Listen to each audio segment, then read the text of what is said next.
తెలంగాణ సాధించి జూన్ 2కు 10 ఏళ్ళు అవుతున్నాయి. దానికి సంబంధించి తెలంగాణ ప్రభుత్వం అంటే బీఆర్ఎస్ ప్రభుత్వం చాలా గ్రాండ్గా ఈ శతాబ్ది దినోత్సవాలను జరుపుకుంటాయి. దాని గురించి వివరించడానికి మన ముందున్నారు రవి గారు. సార్ చెప్పండి సార్, ఎలా ఉండబోతుంది ఈ దశాబ్ది ఉత్సవాలు? దశాబ్ది ఉత్సవాలు తెలంగాణ పోరాటమే 6 దశాబ్దాల పాటు సుదీర్ఘంగా పోరాటం చేసి సాధించుకున్నటువంటిది తెలంగాణ. దానికి నాయకు కేసీఆర్ గారు తెలంగాణ రాష్ట్ర సమితిని ఒక పార్టీని పెట్టి దేశంలోని అన్ని పార్టీలని ఒప్పించి తెలంగాణ బిల్లు పార్లమెంట్లో ప్రవేశపెట్టేటట్టుగా అందరినీ ఒప్పించి మెప్పించి రాష్ట్రాన్ని సాధించుకున్న తెలంగాణ 10 ఏళ్ల పాటు అద్భుతంగా అన్ని రంగాల్లో అప్పటి వరకు తెలంగాణ పట్ల ఒక చులకన భావం ఉండేటటువంటి అన్ని వర్గాలని అందరినీ కూడా ఇది తెలంగాణ అనేది ఒక గొప్ప తలెత్తుకునే విధంగా తలమానికంగా దేశంలో తీర్చిదిద్దినటువంటి నాయకుడు కేసీఆర్ గారు. ఇది వాళ్ళ తెలంగాణ అన్ని రంగాల్లో అద్భుతంగా నిలబడింది.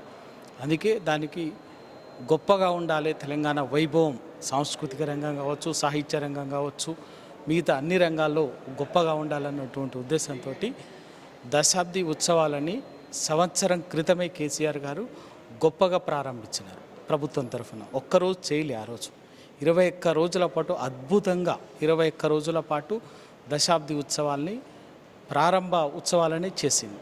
ఈ సంవత్సరం దశాబ్ది పూర్తవుతున్న సందర్భంగా ముగింపు ఉత్సవాలు జరుగుతుంది. రాష్ట్ర ప్రభుత్వం మొక్కుబడిగా ఒక్కరోజుతోటి చేతులు దులుపుకుంటుంది. అది కాదు ఇవాళ నిజంగా. అందుకే కేసీఆర్ గారు పార్టీ తరఫున 3 రోజుల పాటు 1, 2, 3వ తారీఖు 3 రోజుల పాటు ఈ తెలంగాణ వైభవాన్ని, తెలంగాణ ఉద్యమ భావోద్వేగ సందర్భాన్ని మరొకసారి సమాజం ముందు గుర్తు చేసే విధంగా ఈ దశాబ్ది ఉత్సవాల్ని చేసుకోబోతున్నాం. కాకపోతే ఈ సందర్భంలో ఏంటంటే ఒకటి,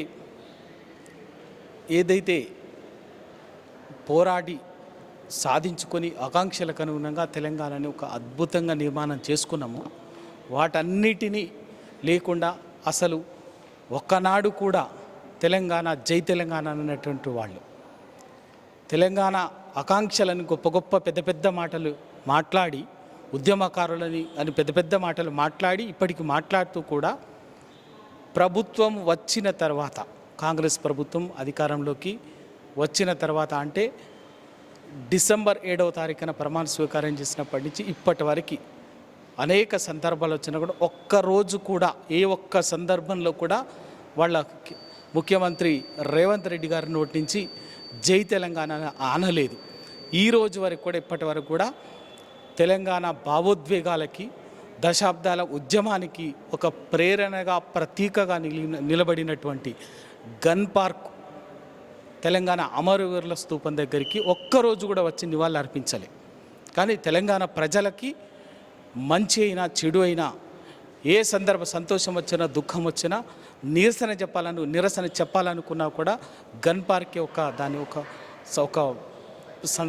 క్షేత్రంగా వాడుకున్నటువంటి వాళ్ళం ఉన్నటువంటి వాళ్ళ 6 నెలల తర్వాత వాళ్ళ అక్కడికి రేపు దశాబ్ది ఉత్సవాల సందర్భంగా అక్కడికి రాబోతున్నారు.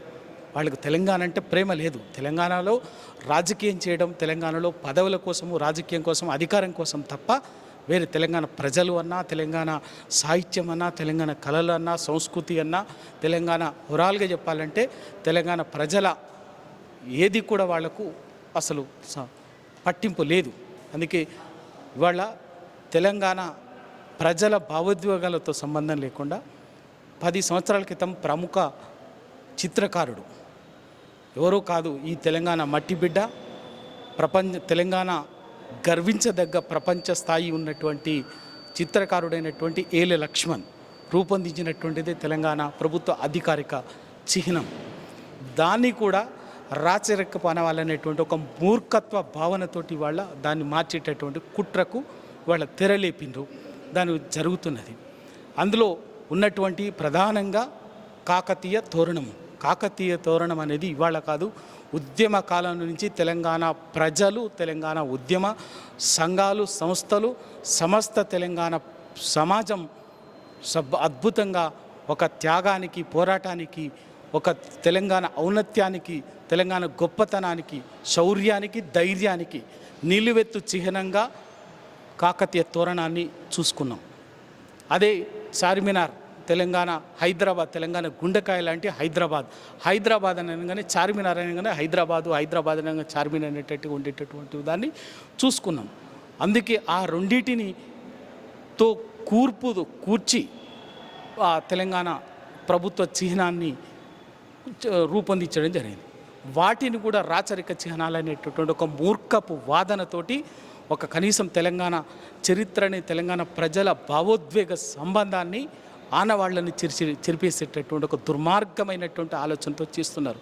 ఈ సందర్భంగా నేను చాలా స్పష్టంగా ఒకటే అడుగుతున్నాం, నిజంగా తెలంగాణ చిహ్నంలో ఉన్నటువంటి, అధికారిక చిహ్నంలో ఉన్నటువంటి కాకతీయ కళాతోరణమే రాచరికానికి చిహ్నమైతే ఇవాళ భారత జాతీయ పతాకంలో ఉన్నటువంటి అశోక చక్రం, ధర్మచక్రం, 3 సింహాలు ఎక్కడి నుంచి స్వీకరించినవి, దేనికి చిహ్నాలో ఒక్కసారి ప్రశ్నించుకుంటే మంచిది. మరి అవి కూడా మౌర్య సామ్రాజ్యం నుంచి స్వీకరించిన సామ్రాజ్య పరిపాలన, మౌర్య సామ్రాజ్యం నుంచి స్వీకరించిందే కదా. మరి ఆ జాతీయ జెండాలో కానీ భారత చిహ్నంలో కానీ తీసేద్దామా? అర్థమున్నదా ఏమైనా? 70 ఏళ్ళుగా కనీసం ఇవాళ మనం ఎక్కడైతే ఈ సమాజానికి ఒక ఔన్నత్యానికి, సమాజాన్ని ఒక గొప్పగా చెప్పదలుచుకున్నటువంటి దానికి ఉన్నటువంటి చిహ్నాలు వాటిని స్వీకరించి అవి ఒక ప్రతీకలుగా మనం స్వీకరించి చేసుకున్నటువంటిది. అట్లాగే ఇవాళ వరంగల్ కోట కానీ, కాకతీయ కోట కానీ, చార్మినార్ని కానీ స్వీకరించి రూపొందింది. వాటిని తీసివేయాలనేటువంటి చేస్తున్నారు. తప్పనిసరిగా దానికి సందర్భం వచ్చిన రోజు ఈ ప్రభుత్వం తప్పనిసరి మూల్యం కూడా చెల్లించుకుంటుంది. రెండవది జాతీయ గీతం కూడా.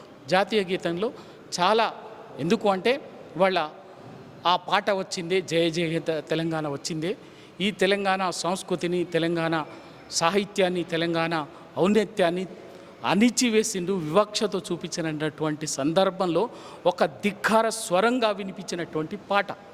ఆ పాటని వాళ్ళ ఆ కూర్పు కానీ దానికి కానీ ఎవరుండాలి? పూర్తిగా తెలంగాణ అక్కడ ఆత్మ కనిపించాలి. ఆ ఆత్మ లేకుండా ఇవాళ ఎక్కడో ఏదో చేయాలనుకుంటున్నారు. వీటన్నిటికి కూడా మూల్యం చెల్లించేటటువంటిది వస్తుంది. దానికి సందర్భం వచ్చినప్పుడు ఈ ప్రభుత్వం, రేవంత్ రెడ్డి గారు, ఆయనకు సలహాలు ఇచ్చినటువంటి వాళ్ళందరూ కూడా దానికి సమాధానం చెప్పాల్సినటువంటిది. సమాధానం చెప్పడం లేదు, మేము బెదిరింపుతోటే మేము పని ఎలా తీసుకుంటాం అనుకుంటే వాటన్నిటికి కూడా తప్పనిసరిగా ప్రజలే సమాధానం చెప్పే రోజు వస్తుంది. Thank you.